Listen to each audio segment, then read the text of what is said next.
Hey everyone, welcome back to my channel, the best place for youth, parents, and educators to learn about soft skills and education. Now one question that I get a lot is public school better or is private school better? And honestly, that's a very tough question because it ultimately comes down to your personal needs. So I've decided to answer this question by using a mini-series that addresses each of the variables when it comes to considering this.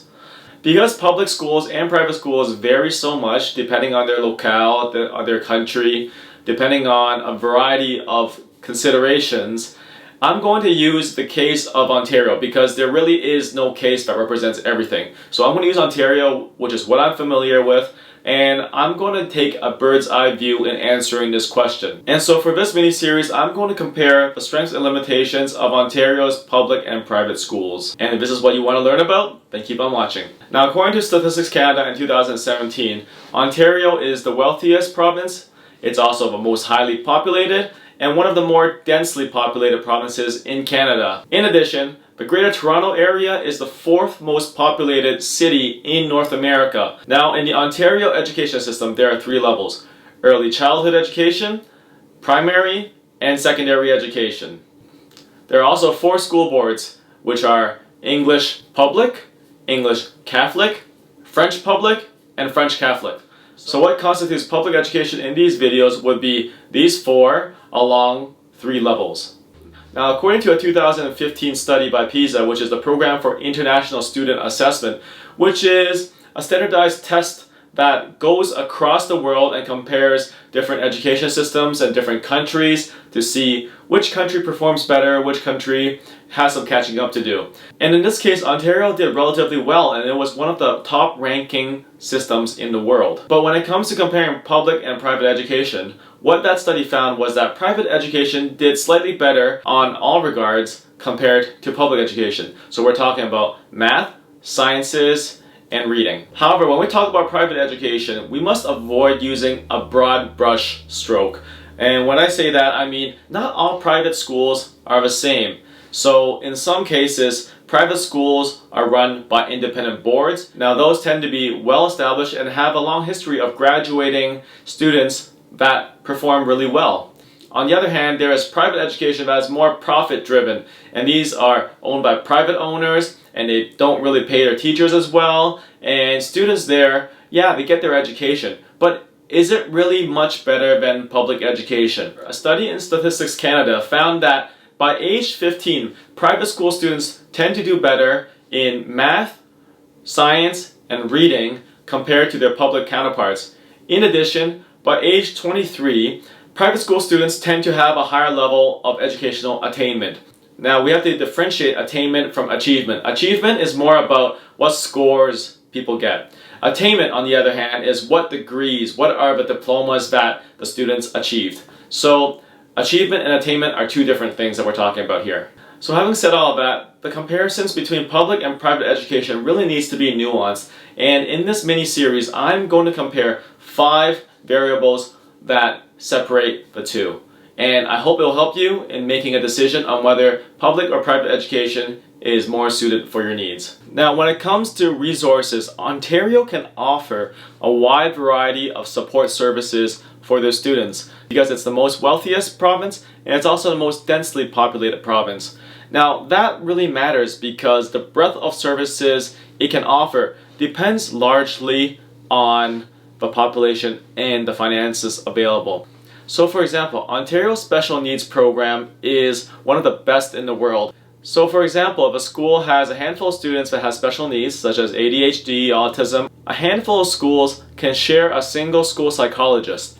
And this psychologist can travel between the schools and serve all the students there because in some cases, if a school has like 300 students, you don't need a psychologist to be there full-time just to look after, say, 20 students. However, if you have 3 or 4 of these several hundred student schools, then the school psychologist can basically travel between these places and serve the students that need it. Now, this type of sharing works best in urban centers where schools are only several blocks away from one another. So if they're in the rural areas, the school psychologist can still travel between these schools, but it won't be as convenient as in an urban center. In comparison, private schools lack this type of funding. Very few of them, if any, get funding from the government. And so in this case, it doesn't make sense for private schools to hire a school psychologist to be on staff full-time. What tends to happen is that they tell parents to, hey, go see this psychologist here, or they provide a list for parents to work through. And at the end of the day, a lot of parents have to foot the bill themselves. However, the way schools counter this is through specialization. So there are private schools out there that specifically fill a niche and a need. So for example, this is a school for gifted children, or this is a school for students with ADHD. This is a school that offers a very low teacher to student ratio so that the teacher can spend a lot more attention upon the student. Or perhaps a school's specialization would be, hey, it's religiosity, or it's an all-girls school or an all-guys school. So when you go to a private school, their main competitive advantage is their niche and how they separate themselves from their public counterparts. As a result, their services may not be so comprehensive. So for example, one common problem that a lot of private schools have is that their counseling office isn't very strong. And the reason for that is because some of these schools are so profit-driven that it's all about cutting staff and optimizing the amount of students that they can take and providing the services required to educate these students, but not necessarily take care of them afterwards in admissions counseling, in general counseling, mental health counseling, career counseling. All of these things sometimes get swept under the rug because of the drive for profit and better margins. So that's one thing that people really need to be wary of when they go to these private schools. On the other hand, public schools may not necessarily be better in this regard. So when I think back about my time being educated in the Ontario system, I hardly went to the counseling office. In fact, I only went there to drop courses, add courses, or whatnot. Basically, minimal support was offered because the counselor to student ratio is also ridiculously high.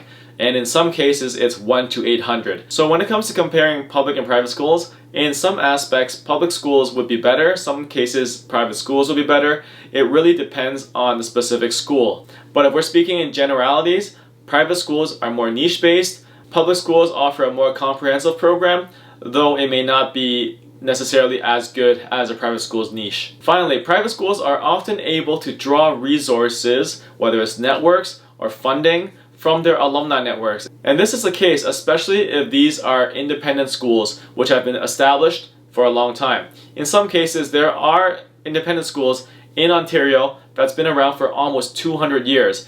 And in this case, their alumni network is super rich and they can always get more funding from these networks. And as a result, they may have better facilities or better support services than their public counterparts. So if there's one major takeaway from this video, is that when we talk about the resources that public schools and private schools have, it ultimately comes down to the specific schools that we're talking about. So given that counseling offices are often overwhelmed and can't really service their students in terms of career counseling, I actually have a video, which I'll put in the cards above, where I discuss how you can find your ideal career. So check out the video to learn more about how you can find your ideal career. And that's it. This is the end of the comparison between public and private schools' resources.